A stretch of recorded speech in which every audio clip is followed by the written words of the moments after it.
Covid 19 के प्रहार से, कोविड 19 के प्रकोप से सारा विश्व और भारतवर्ष जूझ रहा है।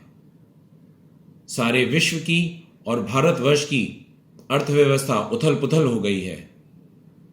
बेरोजगारी अपनी चरम सीमा पर है, लेकिन स्टॉक मार्केट उछाल मार रहा है। खराब अर्थव्यवस्था और उछलती हुई स्टॉक मार्केट की कहानी कुछ अपॉर्चुनिटी हमको दिखाती है क्या? क्या करना चाहिए इस वक्त निवेशक को? कैसे समझें इन विपरीत परिस्थितियों में कहां निवेश करें, कैसे निवेश करें? शायद इन सारे सवालों के मैं कुछ जवाब आपको सरल तरीके से देने का प्रयास करूंगा।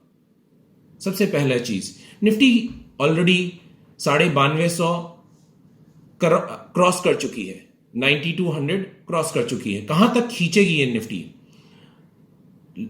अगर मेरा माने तो निफ्टी में 300 से 400 पॉइंट ऊपर जाने की अभी भी संभावना है। 9800 का ये पहला टारगेट है जो ये पार करना चाहिए। 9800 अगर पार करती है डिसाइसिवली तो 10,400 पे निश्चित इसका टॉप बन सकता है। लेकिन एक चैलेंज है, सबसे बड़ा चैलेंज है कि FY20 के आखिरी तिमाही के नंबर्स अब आने शुरू हो गए हैं। लास्ट 25 दिनों में बिजनेस पे काफी इंपैक्ट पड़ा है, तो उसका इंपैक्ट इन तिमाही के नंबर्स पे दिखेगा। स्टॉक मार्केट सिर्फ 3 चीजों से चलता है। पहला चीज अर्निंग्स और अर्निंग्स पर शेयर। दूसरा पी, फ्यूचर अर्निंग्स प्रोजेक्शन। तीसरा लिक्विडिटी।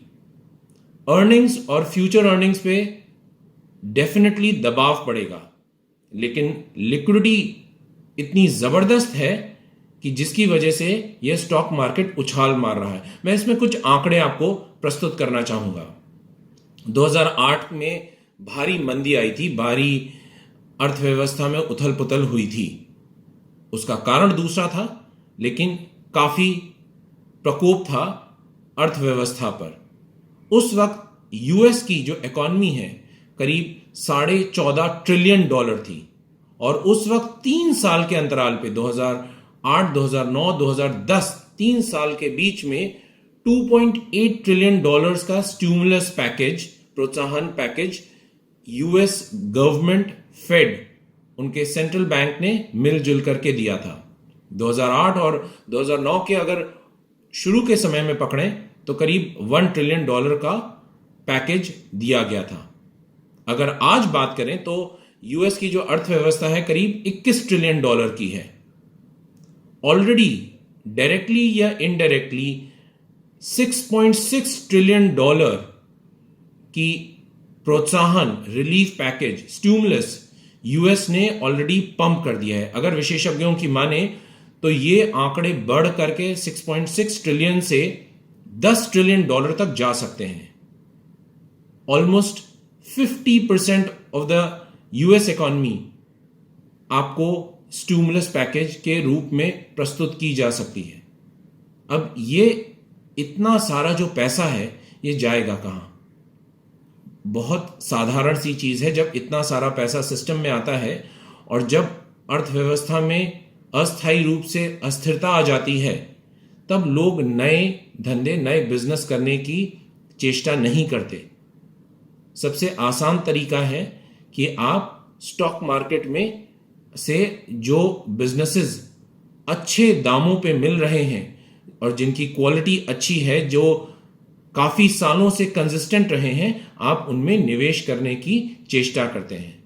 इसी कारणवश बहुत सारी लिक्विडिटी यूएस स्टॉक मार्केट्स और ग्लोबल स्टॉक मार्केट्स में, स्पेशली इमर्जिंग मार्केट्स में अपना ये रुख कर रही है।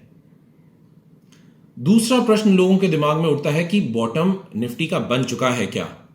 7450 का जो हमने बॉटम देखा, क्या ये बॉटम बन चुका है? मेरा अगर माने तो ये बॉटम बन चुका है। अब अगर यहां से निफ्टी करेक्ट भी होती है तो करीब 10% तक गिरेगी, जो 8200 नहीं क्रॉस करना चाहिए। लेकिन इसमें सिर्फ एक चीज का ध्यान रखें, अगर आप हिस्ट्री में देखते हैं, अगर हिस्ट्री में पैंडेमिक्स की अगर आप हिस्ट्री देखते हैं, चाहे वो 1889 की देखें, चाहे वो 1918 की देखें, चाहे वो 1957 की देखें, इन सारे समूह में एक सेकेंड वेव हिट होती है। अब तक लॉकडाउन था, केसेस कम बढ़ रहे थे, लेकिन लॉकडाउन खुलने के बाद हो सकता है कि पैंडेमिक का इंपैक्ट चला जाए, लेकिन पैंडेमिक पूरी तरीके से सिर्फ हर्ड इम्यूनिटी के साथ ही जा सकता है। और हर्ड इम्यूनिटी सिर्फ 3 ही कारणवश से आ सकती है। पहला, या तो आपको उसका इन्फेक्शन हो जाए, उस वायरस का इन्फेक्शन हो जाए। दूसरा, वैक्सीन बन जाए। तीसरा, उसका एक पूर्णतया क्योर आ जाए। अभी इन तीनों चीजों को होने में कम से कम 9 से 12 महीने लग सकते हैं। इसलिए जी ये जो पैंडेमिक का कोविड-19 का जो प्रकोप है, इतनी जल्दी से नहीं जा रहा। एटलीस्ट दिखता नहीं है कि इतनी तेजी से ये खत्म हो जाएगा। एक और चीज दोस्तों आपको याद रखनी चाहिए कि अगर सेकेंड वेव आएगी तो वो हो सकता है इमीडिएटली नहीं आए, वो आएगी विंटर के सीजन में। तो अक्टूबर, नवंबर, दिसंबर में हो सकता है एक सेकेंड वेव इस पैंडेमिक की हिट करे। और जब भी सेकेंड वेव हिट करती है तो वो और घातक होती है और डेडली होती है पहली वेव से। तो इसलिए सावधानी बरते रखें। और अगर वो डेडली हिट आए तो हो सकता है स्टॉक मार्केट 7400 तब तोड़ दे, लेकिन अभी के नॉर्मल सर्कमस्टेंसेस में ये 7450 तोड़ना मुश्किल दिख रहा है। और मैंने आपको बताया कि ये पैंडेमिक का जो इंपैक्ट है कम से कम 6 से 12 महीने तक रहेगा। और अभी लोग सिर्फ अपनी जरूरतों का सामान खरीदेंगे, लोग ऐसी ही चीजें खरीदेंगे जो उनको रोजमर्रा के जीवन में चाहिए। तो ऐसी कंपनियों में निवेश करें जिनका मार्केट शेयर, जो अपने क्षेत्र में सबसे ज्यादा स्ट्रांग है, सबसे ज्यादा महत्वपूर्ण है, जिनके पास सबसे ज्यादा मार्केट शेयर है। दूसरा, ऐसी कंपनियों में निवेश करें जो लेवरेज्ड नहीं है। और तीसरा, ऐसी कंपनियों में निवेश करें जो B2C हैं, जो कंज्यूमर के पास डायरेक्टली पहुंचती हैं, जिनकी स्ट्रांग ब्रांड है, जिन पे ये कस्टमर्स ट्रस्ट कर सकते हैं। और याद रखिए, जैसा 2018-2019 में हुआ था, ब्रॉड बेस्ड मार्केट में रैली नहीं आई थी, कुछ चुनिंदा शेयरों में ही वो रैली आई थी।